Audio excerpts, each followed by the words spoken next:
There is a pretty big problem with gas fees, and I'm illustrating it here with my DPI, Defi Pulse Index.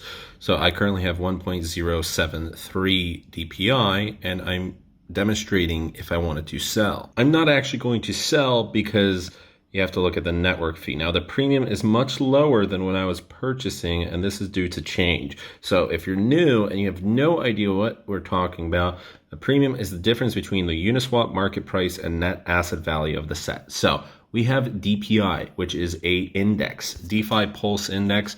It's currently valued at 428.93. So this currently is $460, which would give me $454 after a small fee into Ethereum. Okay. So I would sell at a loss. I'm not going to sell this because first of all, I would have a loss and I paid the network fee and the premium both ways when I'm purchasing and selling. And it was both over $50. That means that if I wanted to sell at a loss of, I think it's like $20 or 20 something dollars. Anyways, so you have to add that in addition to this 51 times 2. And I forgot what it was beforehand, but it was somewhere very close to this.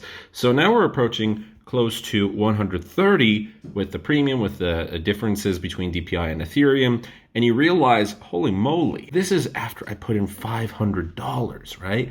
So you already lost a fair amount from the get-go because of these gas fees. That's why it makes sense to invest a few thousand into something because it's going to hurt you less. And it doesn't make sense to invest $100 or $200 or even $300. We're talking about over $500. The full transaction when it started cost me close to $550, meaning that's not a small transaction. If I went to Binance, and of course right now, hindsight is everything because I purchased Binance and it has gone up. I've got 622 worth of Binance. We're just playing around with PancakeSwap, but that also has gone up. And currently, out of the $1,000 that I deposited into Binance, you just have to subtract the Bitcoin transaction fee, which you can adjust now in Exodus. We're going to make a video about how you can adjust that. It's in advanced settings. You can save a few dollars that way. It was recommended to me by a friend. So you would lose 10, 20 bucks and then bam, everything else is profitable, right? So you wait for Bitcoin transaction fees to kind of settle down, or even if you wanted to pay him $30, $40, $50, right? You're going to have to withdraw from Binance. So there is going to be a fee for that. Usually it's 0.0005. And that's also going to be a fair amount. So once you factor that in, it doesn't make sense to really withdraw. You're still going to be profitable, but it doesn't really make sense. You're going to keep it in. Hopefully this doubles. It's been going parabolic lately. And if I invested in BNB beforehand, we already would be close to doubling everything. Now, of course, hindsight is everything. Didn't really do that. There's also the other white elephant in the room, which is the gas fees. The gas fees screwed up everything because I knew this going into it. That's why I knew I wouldn't invest less than $500 because that would mess things up even more. And it hurts so much that I'm not going to sell no matter what, unless the actual value behind this is going to suck. I do believe that it is going to go back above $500. A lot of activity is right now in the top 5 cryptocurrencies, Ethereum, Bitcoin, and BNB. I think the money will move back into DeFi later on. I could be totally wrong. And in the future, maybe I'm going to have to bite a bigger loss. It will be offset by the Bitcoin and BNB and Ether. But the reason I'm making this video is to discuss gas fees. So we're going to discuss gas fees today and why you have to really, really be careful with DeFi and why there's so many risks, not only with gas, but there's so many things that you need to consider that you could even lose up to 100% of your DeFi. And that's why I went into something that's moderate risk, a DPI, because I wanted to taste DeFi. Do I regret this decision? No, because I made a great video. It became my most viewed video. I'm learning more about DeFi. And maybe I would have lost even more money if I went into some random DeFi project. So this gave me a taste because we're going to cancel this. If you go into the DeFi Pulse Index, you see that I have Uniswap, Aave token, Synthetics Maker, Compound, and there's a few more. Earn, Ren, Loopring, Balancer, Kyber Network, and Meta. I would not be able to purchase all of these unless I had tens of thousands of dollars because of the gas fees. So if I went into every single one, there goes another 50, there goes another 50. And then when you're trying to sell, another 50. Some people have close to a few $100s worth of gas fees if the gas prices are really, really bad because they're trying to sell in the middle of the week when it's really, really busy. So that's what I purchased on the weekend. It's not going to be a huge difference, but it will be a difference. So it's going to help save you a few dollars, hopefully. All right, so update on DPA. Let's look at where it went, and hint, as I predicted, it went above 500 bucks. So it's good that I didn't sell. Currently it's at 467.82, whereas before, when we were recording just a few days ago, it was at around 428, and it dropped from its height of 509.10. 509.10. So that's not bad, but we're going to be holding for even more. And with 1.07, we're still very close to 500 bucks, but we want to go above this and beyond. So this is going to be a long position. And now we see a lot of stuff like this. Ethereum posts new highs as DeFi gas fees go through the roof. So yes, we have seen Bitcoin hit $58,000, Ethereum go above $2,000 to $2,017, Binance Coin at 286, and it went to 343. Total market cap of 1.739 billion, and Bitcoin above a $1 trillion market cap. Oh, sorry, this is not a billion, this is a trillion, so that we're approaching $2 trillion. But there's a big problem. As Ethereum goes up, so do gas fees. Here is a ridiculous gas fee of 3.09 Ethereum, $4,941.18. Almost $5,000 is the price to accept a bid on Rarible Calm now. Is it because of Ethereum gas fees or some type of bug? This was on February 3rd, 2021. And if we go to his Twitter post, okay, the price calmed down from $5,000 to $200 in gas. Still very high though. Even simple swaps using dexes such as UNISWAP and SushiSwap cost from $40 to $75. The gas price being $278. Now I'm going to link below Ethereum gas station where you're able to check out recommended GUI. Don't go standard, go fast, trader. You don't really need to worry about this. But currently it's at 152, whereas here it was 278. So obviously that's a huge difference.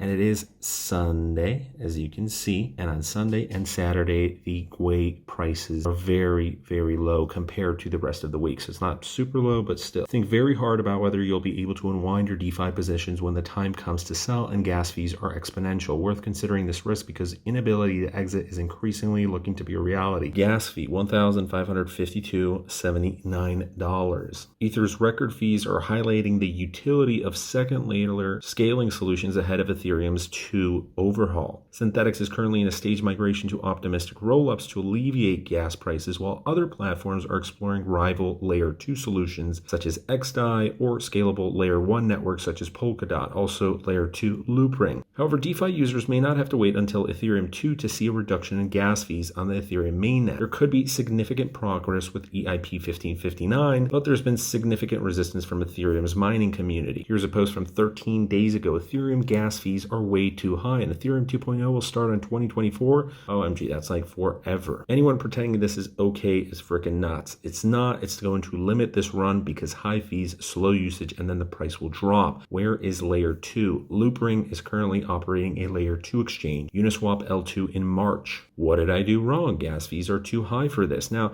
in this case, it was out of gas, so that means the gas limit was too low. It's not the gas price. MetaMask and others usually predict using this, the fast, so it actually goes through. The fee in MetaMask will appear to be higher because it shows the maximum price, but you'll only pay for the part of the gas limit that's actually used. Now, the problem is when you go through with a transaction and it doesn't actually move, you still pay for the gas. If the gas limit was too low, if the transaction doesn't go through, you have to pay for gas twice, and you're going to lose money this way. That's why I wanted to include this as well. Why are the gas prices so high? Here's an infographic. So you sign your transaction, you send your transaction, goes through a DDoS shield, your transaction goes to a My Crypto node, then it puts it into a pool of all signed transactions. Miners pick the transactions based upon the fees. Obviously, higher fees get higher priority, and then miners then put the transactions in a block and add it to the chain. Sometimes this can take a long process, and if your fees are too low, like I said, the transaction is not going to go through. The money is still going to remain in your wallet, but you're still paying for gas fees, but you're double spending this time. This graphic explains the mechanics of adding transactions to a block, but doesn't really explain why the gas costs are so high. Basically, there's a limited amount of transactions that can be added into a block because of fixed block sizes. So when it's congested, obviously pending transactions are going to grow and people are outbidding themselves. So gas prices rise. highs? Don't blame the miners. To those replying with gas fees are too high, this is from Vitalik himself. My answer to that is, well, then more people should be accepting payments directly through ZK Sync, Loopring, OMG. Seriously, scaling to 2,500 transactions per second for simple payment applications is here. We just need to use it.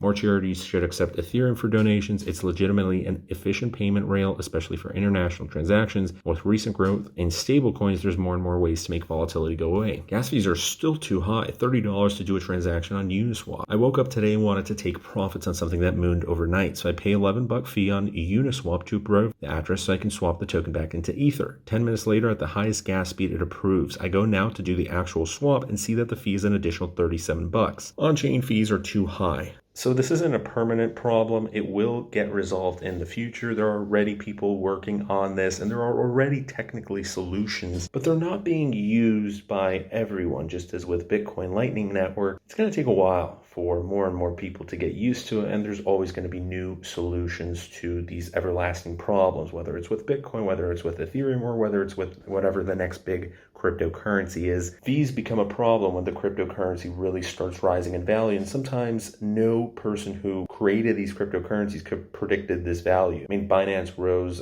Some of these projects doubled, tripled, quadrupled in value over the past week alone. Now, when you look out on a 1 to 2, 3 year time scale, it's very difficult to predict where it's going to be 10 years from now and what those fees are going to be. Now on to DeFi. I also said there's other risks, not just with gas. Currently, I'm holding on to DPI. Yeah, it's $500, but I want to make sure that when I sell, the gas fees that I included when I purchased and the gas fees for selling, when I include all of that and calculate it at the end, I still want to be profitable. Whether that's $1 or $100, gas fees need to be accounted for. So with DeFi, there's a whole bunch of risks, and this is why I went into DPI, because there's less of these risks. When you're investing into every single project, the larger the project is, there's technically less technical risks, but there could be smart contract risks. With smaller projects, there could be hardware risks, even with the larger projects, and software risks. And lastly, injection risks. So let's go through all four. Smart contract risks. This is with, technically it could happen with any project, but with smaller projects,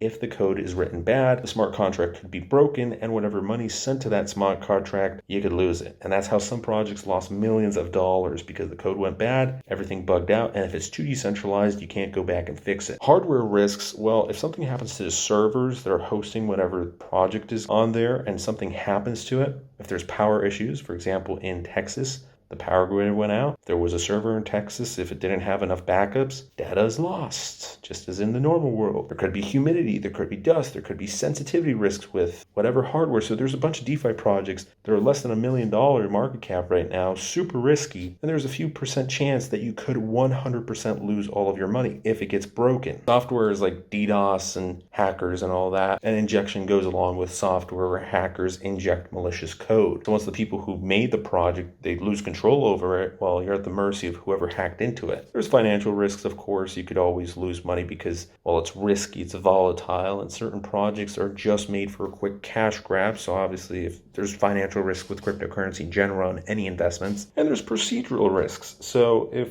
you get phished, if you're a celebrity, you get SIM swapped. What can you do to protect yourself? You have to choose trustworthy products. You have to do the research on whichever product you're going into. The company who is the owner. Some of these projects are too decentralized and you have no idea who the owners are, and that increases the risk. Of course, it's going to be more volatile that way. Never showcase your digital assets, or if you're going to show part of it, don't reveal all of it. Don't reveal more information that you need to. Use multi-factor authentication, but realize certain 2FA can be broken. You have to update, you have to do backups, you have to watch out for malware. And if there's new security options available, make use of them. Obviously, there's going to be a lot of risk, and for that, there's a big hefty reward for the 1 out of 10 projects or 2 out of 10 projects that really go 10x, 100x. So that's going to be your choice. I rather wouldn't play around with that, and there's always a risk, even with DPI. Ultimately, if I lose it, that's all right, but there's a smaller risk of that happening than if I just invested into random DeFi projects. I'm going to save on gas fees because instead of investing into 10 DeFi projects, all I have to do is just go into one. So hopefully gas gets addressed into the future. Keep that in mind. Keep in mind all the risks with DeFi. Stay safe, and thanks for watching today's video. We're approaching 550 subscribers, so if you haven't subscribed yet, do that. Leave your comment down in the section below. Share, and thanks for the engagement.